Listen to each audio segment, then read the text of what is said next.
चलिए शुरू करते हैं अपने इस सेशन को, इस क्लास को। सबसे पहले नमस्कार सभी को नमस्कार। आप सभी लोगों ने थंबनेल देख लिया होगा। हम बात करने जा रहे हैं दिल्ली पुलिस कांस्टेबल और हेड कांस्टेबल वाले एग्ज़ाम के बारे में। दिल्ली पुलिस कांस्टेबल और हेड कांस्टेबल का एग्ज़ाम आने वाले समय में होगा और उस एग्ज़ाम में कंप्यूटर का सिलेबस भी पूछा जाएगा, यानी कि कंप्यूटर भी पूछा जाएगा। एग्ज़ाम पैटर्न चेंज हुआ दिल्ली पुलिस कांस्टेबल और हेड कांस्टेबल में, और एक नई चीज़ हमें देखने को मिली, वो थी 10 नंबर का कंप्यूटर का अलग से सेक्शन। यानी कि आपका जो पेपर है कांस्टेबल और हेड कांस्टेबल का, इसमें 10 नंबर का कंप्यूटर का सिलेबस भी पूछा जाएगा। ठीक है, ये कंपलसरी कर दिया। तो अब 10 नंबर आपको ये लाने हैं, 10 में से 10 नंबर ही लाने हैं। ठीक है, तो इस 10 में से 10 नंबर लाने की इस पहल में हम क्या तैयारी करें, कैसे तैयारी करें, और ये एग्जैक्टली सिलेबस क्या है ना 10 नंबर का। तो ये सारी बातें ना मैं आज के इस सेशन में आप सभी लोगों से डिस्कस करने वाला हूँ। ठीक है, तो चलिए शुरू करते हैं। देखिए, सबसे पहले ना मैं आप सभी लोगों को स्क्रीन पर ये दिखाने वाला हूँ कि एक्चुअल में वो सिलेबस क्या है जो एग्जामिनेशन बोर्ड कह दीजिए या आयोग के द्वारा है ना दिया गया है कि एक्चुअल में आपको 10 नंबर के कंप्यूटर के लिए क्या पढ़ के आना है। ठीक है, तो अभी मैं आपको एग्जैक्ट जो सिलेबस दिया गया है वो दिखाता हूँ, है ना। तो देखिए, अगर आप ऑफिशियल नोटिफिकेशन को देखेंगे, ठीक, अभी तो आने वाले समय में ये जब भर्ती अनाउंस होगी तो भी ऑफिशियल नोटिफिकेशन जारी हो जाएगा, बट जो पहले से भी हमारे पास नोटिफिकेशंस मौजूद हैं उसमें अगर आप देखेंगे तो एग्जैक्टली इतना ही कंप्यूटर का सिलेबस लिख कर दिया गया है। ये कांस्टेबल में भी सेम लिख के दिया गया है, हेड कांस्टेबल में भी लिख कर यही सेम दिया गया है। यानी सबसे पहला पॉइंट है कंप्यूटर फंडामेंटल्स, यानी कंप्यूटर की बुनियादी बातें। आपको ये सारी बातें पढ़ के आनी है, फंडामेंटल है ना। इसके बाद लिख कर दिया डेटा प्रोसेसिंग, तो डेटा प्रोसेसिंग को पढ़ के आइए। और इसके बाद डेटा कम्युनिकेशन, ये भी लिखा हुआ मिलेगा आपको। डेटा कम्युनिकेशन को डेटा संचार कह सकते हैं। तो क्या केवल यही 3 चैप्टर हैं जो हमें पढ़ के जाने हैं? तो आंसर है नहीं। एक्चुअली हमें है ना यहाँ पर कई सारे चैप्टर्स या टॉपिक्स पढ़ने होंगे। ये केवल 3 कैटेगरी बना दी गई हैं, बस आप ऐसे समझ लीजिए कि 3 कैटेगरी बनाई गई हैं, और इन 3 कैटेगरी के अंदर है ना कई सारे चैप्टर्स होते हैं। जैसे उदाहरण के लिए मैं आपको बता दूं कि डेटा कम्युनिकेशन, ये जो टॉपिक है ना, इसके अंदर ही 2 चैप्टर हैं, यानी कि इंटरनेट और नेटवर्किंग। ये 2 चैप्टर डेटा कम्युनिकेशन के अंदर ही आते हैं। यानी ये ऐसे कह सकते हैं कि अगर आप से डेटा कम्युनिकेशन के क्वेश्चन पूछे जाएंगे तो इंटरनेट और नेटवर्किंग दोनों से क्वेश्चन पूछे जाएंगे। ठीक है, तो अब मैं आपको है ना इन 3 पॉइंट पर कह दीजिए, या इन 3 जो टॉपिक दे रखे हैं इनके अंदर कौन कौन से है ना चैप्टर्स होने चाहिए, या कौन कौन से चैप्टर्स आपको पढ़ के जाने चाहिए, उनके बारे में बताता हूँ। ठीक है, देखो भाई, अगर है ना कंप्यूटर फंडामेंटल की बात करें तो सबसे पहला चैप्टर हमें कंप्यूटर आर्किटेक्चर, यानी कि कंप्यूटर की संरचना के बारे में पढ़ के जाना चाहिए। इससे क्वेश्चन पूछे जाते हैं पेपर में। इस फंडामेंटल ऑफ कंप्यूटर में कंप्यूटर आर्किटेक्चर हमारा सबसे पहला चैप्टर होता है।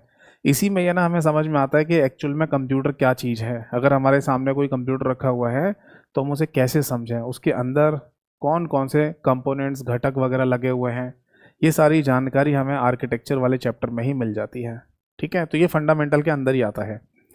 फिर मेमोरी यूनिट्स, जिसे मेमोरी इकाइयाँ कहा जाता है, ये भी फंडामेंटल ऑफ कंप्यूटर के अंदर आता है, जिसमें आपको बिट, बाइट, किलोबाइट, मेगाबाइट इनके बारे में पढ़ना होता है, इनकी जानकारी आपको लेनी होती है। ठीक है, इसके बाद कंप्यूटर हार्डवेयर, ये भी फंडामेंटल ऑफ कंप्यूटर का ही पार्ट है। इस हार्डवेयर वाले चैप्टर में है ना आपको जितने भी output device, input device, storage devices हैं, इन सभी की जानकारी यहाँ पर मिल जाती है। वैसे भी हम कहीं पर अगर किसी सिलेबस को देखें और उसमें इनपुट आउटपुट डिवाइस ऐसा लिखा हुआ आया है सिलेबस में, तो इसका मतलब यही होता है कि हमें कंप्यूटर हार्डवेयर वाला चैप्टर पढ़ के जाना है। ठीक है, इसके बाद है कंप्यूटर मेमोरी। तो कंप्यूटर मेमोरी वाले चैप्टर को भी आप पढ़ के जाइए, क्योंकि आजकल है ना कोई भी एग्ज़ाम हो उसमें है ना मेमोरीज़ के ऊपर अक्सर हमें क्वेश्चन देखने को मिलता है। जैसे रैम के ऊपर रोम, कैशे मेमोरी, वर्चुअल मेमोरी, इन सभी के बारे में ना हमें क्वेश्चन देखने को अक्सर मिलते ही रहते हैं। तो ये जो चैप्टर्स है ना, computer architecture, memory units, computer hardware, computer memory, ये बेसिकली कंप्यूटर फंडामेंटल के अंदर ही आते हैं। यानी कि जो सबसे पहला पॉइंट था कंप्यूटर फंडामेंटल्स पढ़ना है, उसमें ये 4 चैप्टर आपको पढ़ने होंगे। अब एक चैप्टर और है, वो मैं ना आपको ऑप्शन में बोलूँगा, आप थोड़ा बहुत जानकारी लेना चाहते हैं तो ले लीजिए, और वो होता है कंप्यूटर सॉफ्टवेयर। कंप्यूटर सॉफ्टवेयर में थोड़ी सी टेक्निकल चीज़ें आ जाती हैं, थोड़ी बहुत टेक्निकल चीज़ें आ जाती हैं, इसलिए अगर कंप्यूटर सॉफ्टवेयर वाला चैप्टर आप पढ़ना चाहते हैं तो वो भी पढ़ सकते हैं, और नहीं पढ़ना तो छोड़ दीजिए, या पढ़ना चाहते हैं तो थोड़ी बहुत बेसिक जानकारी ले लीजिए कंप्यूटर में सॉफ्टवेयर के बारे में, ठीक है। तो वैसे तो कंप्यूटर फंडामेंटल में यही 4 चैप्टर होने चाहिए, computer architecture, memory unit, computer hardware और कंप्यूटर मेमोरी।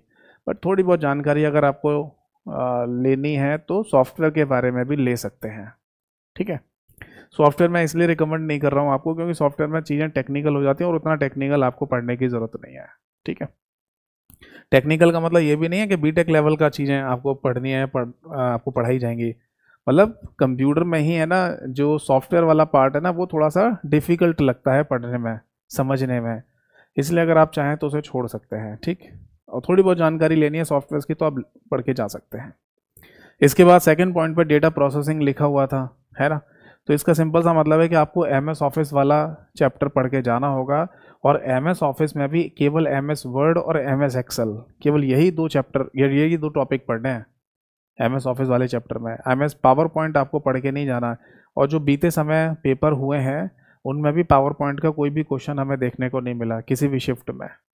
तो वर्ड और एक्सेल इन्हीं पे ज़्यादा फोकस रखना है, और इन्हीं दोनों एप्लीकेशन को आपको पढ़ के जाना है, एक्सेल को और वर्ड को, ठीक है। इसके बाद इंटरनेट और नेटवर्किंग, जैसा कि मैं पहले ही समझा रहा था आपको कि अगर डेटा कम्युनिकेशन आपसे पूछा जाना है तो उसमें इंटरनेट और नेटवर्किंग ये 2 चैप्टर्स आते हैं जिनको आपको पढ़ के जाना चाहिए। तो ओवरऑल अगर देखा जाए तो कंप्यूटर का जो सिलेबस है जिसमें 3 पॉइंट लिख कर दिए गए, जैसे कि कंप्यूटर फंडामेंटल, डाटा प्रोसेसिंग और डाटा कम्युनिकेशन, उसमें ये 7 चैप्टर आपको पढ़ के जाने चाहिए। अगर एडिशनली एक चैप्टर और थोड़ा सा पढ़ना है जिसके बारे में मैंने अभी बताया आपको, कंप्यूटर सॉफ्टवेयर, तो वो भी थोड़ा बहुत पढ़ के जा सकते हैं, वरना ये तो पढ़ना ही पढ़ना है आपको, ठीक है जी। तो ये था सिलेबस दिल्ली पुलिस कांस्टेबल और हेड कांस्टेबल में आपके 10 नंबर का, ठीक है। ये 10 नंबर बहुत मायने रखेंगे। आप इस बात को ऐसे भी समझ लीजिए कि हो सकता है कि कुछ लोग हैं ना जो दिल्ली पुलिस कांस्टेबल और हेड कांस्टेबल में पेपर देने जाएंगे, शामिल होंगे एग्ज़ाम में, उनका पहले से ही कंप्यूटर का कोई बैकग्राउंड रहा हो, तो उनको चीज़ें थोड़ी समझने में आसान हो जाती हैं, है ना। आइडिया बेस पर भी आंसर ठीक कर सकते हैं वो। पर जिसका कंप्यूटर बैकग्राउंड नहीं है तो उन्हें अगर ये 10 नंबर पूरे पक्के करने हैं तो थोड़ा सा एफर्ट आपको देना पड़ेगा, मेहनत करनी पड़ेगी, तभी 10 में से 10 नंबर आप पूरे पक्के कर सकते हैं, ला सकते हैं, ठीक है। अब आप चिंता मत कीजिए, ये जो 10 नंबर लाने की जो जिम्मेदारी है वो मेरे ऊपर है, तो इसके बारे में मैं आपको समझा देता हूँ, ठीक है जी। देखो आप सभी लोगों को मैं बता दूं कि अगर आपके पास प्रॉपर है ना मेरी कोई लेटेस्ट क्लासेस हैं तो आप उन्हीं क्लासेस में से ये वाले चैप्टर्स को पढ़ लीजिए, या मान लीजिए कोई बैच है आपके पास मेरा, तो उसमें ये जितने भी चैप्टर्स मैंने आपको बताए हैं ये सारे के सारे चैप्टर्स आप पढ़ लीजिए।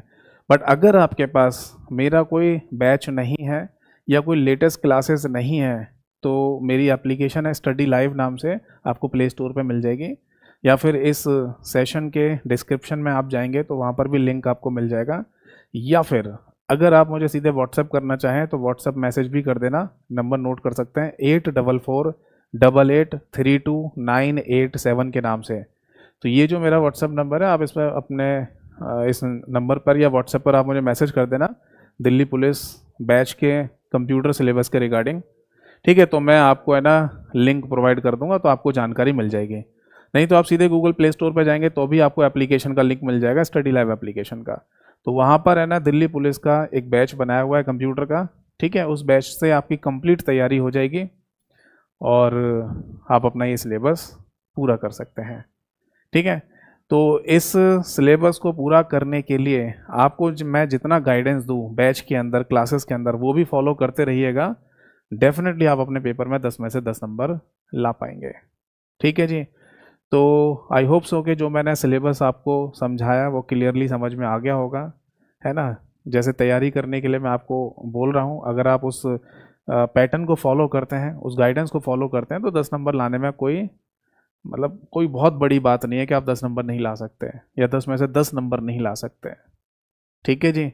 पूछा फंडामेंटली जाना है, कोई ऐसा नहीं है कि बीटेक लेवल का सिलेबस पूछा जाना हो, बट फंडामेंटल में भी पता है दिक्कत तब होती है जब हमें फंडामेंटल भी क्लियर ना हो, आंसर्स ना पता हो, जैसे एमएस ऑफिस में वर्ड और एक्सेल पूछा जाएगा, तो वर्ड और एक्सेल है ना, हो सकता है बहुत सारे लोगों ने पहले से पढ़ा हो या काम भी किया हो, प्रैक्टिकल भी किया हो, बट इसके जो थ्योरेटिकल क्वेश्चन बनाकर पूछे जाते हैं ना, उसमें थोड़ी डिफिकल्टी होती है, आसानी से क्वेश्चन भी नहीं समझ में आता कि क्या पूछना चाह रहा है।